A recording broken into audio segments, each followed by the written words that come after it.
సమ్మర్లో ఎండల మాదిరే తెలంగాణ రాజకీయాలు కూడా అంతే హాట్ గా కొనసాగుతున్నాయి. బీఆర్ఎస్ వర్సెస్ కాంగ్రెస్ గా పొలిటికల్ రచ్చ జరుగుతోంది.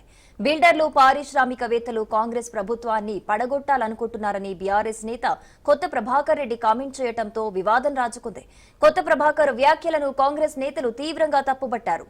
అధికార దాహంతో ప్రభుత్వం ఏర్పడిన వారం నుంచే కూల్చే యత్నం జరుగుతోందంటూ మంత్రి పొంగులేటి సీరియస్ అయ్యారు.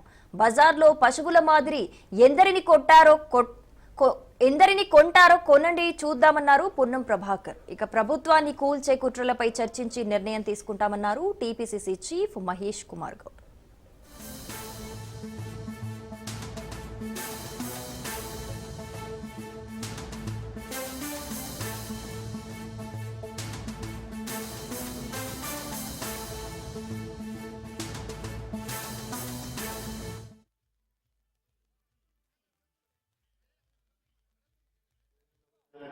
కింద బుడపోవడం నుంచి పెద్ద దాకా బిజినెస్ మ్యాన్ నాకు తెలిసిన వాళ్ళు కొంచెం ఫ్యాక్టరీలకి ఆడడం ఉద్యోగస్తులు అన్నయ్య మార్గంలో రాలేదు. ఎందుకు అంటే ఈ గవర్నమెంట్ వశపొందలేదు, దగ్గర వడగొట్టలేదు, దండం పెట్టాం, పైసలు ఇస్తాం, మీకు మస్తు పైసలు ఇస్తామంటే కొన్ని అవసరం అనుకుంటే ఎమ్మెల్యేలు కానీ ఉద్యోగం మీరు ఉంటే దరిద్రం ఇది దీన్ని మొత్తం కథం పట్టిదని ఎంతో మంది అంటున్నారు. బిల్డర్స్ అంటూ మీ కన్సల్ట్ పెట్టుకుంటాం, ఏ ఎమ్మెల్యేలు ఏం చేసుకుంటారో చేసుకోండి అనే కాడికి వచ్చిందంటే మీరు అర్థం చేసుకోవాలి.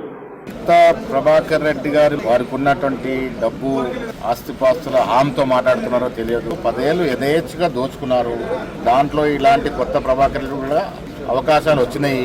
ఆ దోపిడీ నుంచి ఇలా బయటపడుతున్నారు కాబట్టి అక్కస్తో మా ప్రభుత్వం మీద విమర్శలు చేస్తూ ఉన్నారు. ఒకటి మాత్రం వాస్తవం, ప్రజల బలమున్న ప్రభుత్వం ఇది, ప్రజల కోసమే పనిచేస్తున్న ప్రభుత్వం ఇది. ఇలాంటి బెదిరింపులు, ఇలాంటి కన్ఫ్యూజన్ స్టేట్మెంట్స్కి తావులేదు. ప్రజలు కూడా ఇబ్బంది పడాల్సిన అవసరం లేదు. ఎమ్మెల్యేలు అంటే సంతలో చేసేటువంటి వస్తువులు కాదు. కొత్త ప్రభాకర్ రెడ్డి గారి వ్యాఖ్యలు చూస్తే గత 10 సంవత్సరాలలో వాళ్ళు దోచుకున్నది ఎంత తెలియదు. అంటే అవినీతి అక్రమాల సొమ్ము దండిగా ఉన్నట్టుంది. ఏదో కాంట్రాక్టర్లు పడిపోయే ప్రభుత్వం ఇది, పడిపోయే ప్రభుత్వం ఇది.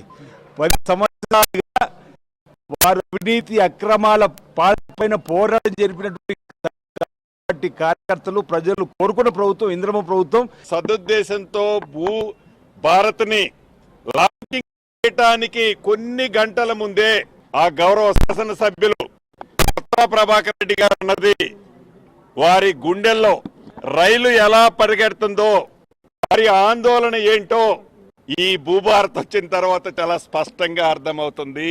ఇది కొత్త ప్రభాకర్ రెడ్డి గారి వారి సొంత ఆలోచన కాదు. కొత్త ప్రభాకర్ రెడ్డి గారు అంటే కేసీఆర్ గారి ఆత్మ. కేసీఆర్ గారి నోట్లో నుంచి ఏ మాట రావాలనో అది కొత్త ప్రభాకర్ రెడ్డి గారి నోట్లో నుంచి వచ్చే మాట. నేను ఆయన ట్రాన్స్పోర్ట్ బిజినెస్ మెన్ అనుకున్న ప్రభాకర్ రెడ్డి, ఆయన జ్యోతిష్కం చదివింది తెలియదు. మేము జ్యోతిష్కం చదవలే. మాకు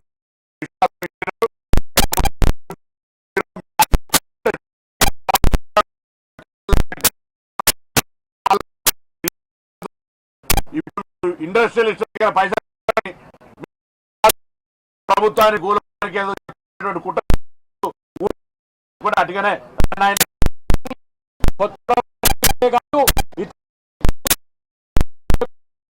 చాలా మంది టిఆర్ఎస్ నాయకులు అన్నారు, బీజేపీ నాయకులు అన్నారు. ఏ ఉద్దేశంతో అంటున్నారు, ఎవరితో కూడగట్టుకొని అంటున్నారు, ఎవరిని మీరు దగ్గర తీసుకొని ఇలా మాట్లాడుతున్నారో చెప్పాల్సిన అవసరం ఉంది. కాబట్టి కొత్త ప్రభాకర్ రెడ్డి మీద ఇమ్మీడియట్ గా ఆయనకున్న సమాచారాన్ని సేకరించాలంటే దాన్ని ఆయన విచారించాల్సిన సందర్భం ఉందని చెప్పి తెలియజేస్తూ, మేము ఈ రోజు చేయబోయే ప్రతి ప్రక్రియలో కాళ్ళడ్డం పెట్టేది ఇలాంటి కూల్చివేతల కుట్ర కోసమే అనే ఉద్దేశంతో అనుకుంటున్నాం. కాబట్టి డెఫినెట్ గా దీన్ని సీరియస్ గా తీసుకుంటుంది ప్రభుత్వం అని చెప్పి తెలియజేస్తాం.